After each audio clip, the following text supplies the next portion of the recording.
D&D has been a beloved game for many ever since the game came out 49 years ago in 1974. But for new players, it might seem daunting to start to learn the game. When I first started to play, I had no idea any of the words or the terms my friends were using when we were playing the game. But with 5 years of playing under my belt, I now know most of the basic terms. With this speech, I hope to pass on my knowledge of making a character so that your transition into D&D is successful. I'll be talking about the importance of choosing your race, your class, and how to allocate your ability scores. So, let's begin creating your character. The first step of creating your character is choosing your race. Choosing your race is important because it will dictate what kinds of different boosts your character will have. Like, some dwarves gain the ability score boost to wisdom, while Goliaths gain ability score boost to strength and constitution. Later on in this speech, we'll be talking about ability scores, so just hang on tight until then. Secondly, races dictate the size and your speed. Gnomes are small, and they're able to squeeze in tight places that most can't, so they're able to explore and hide quite well.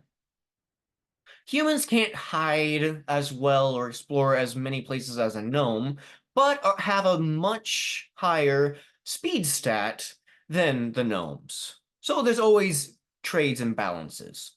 Finally, some races give you special abilities.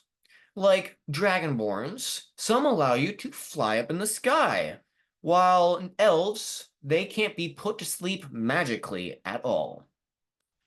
Now that you have selected the race you want to play and the boosts that they will give, it is time to choose your class. Your class is what role you're going to play in your party, and there are three main types. There are the melee classes, the ranged classes, and finally the support classes. Each class kind of melds in between all these, but most classes focus on one of these three aspects.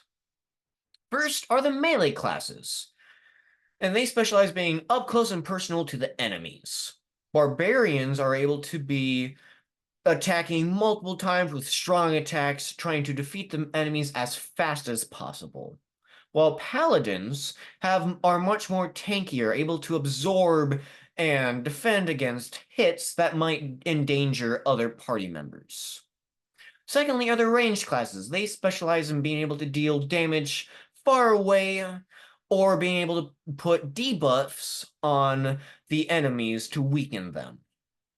Finally are the support classes. The support classes aren't as great in combat, but excel at being able to assist the party in different ways. Artificers are able to enhance equipment, being able to make armor absorb more hits, or make a weapon if you've thrown it, be able to bring it back to the user's hand.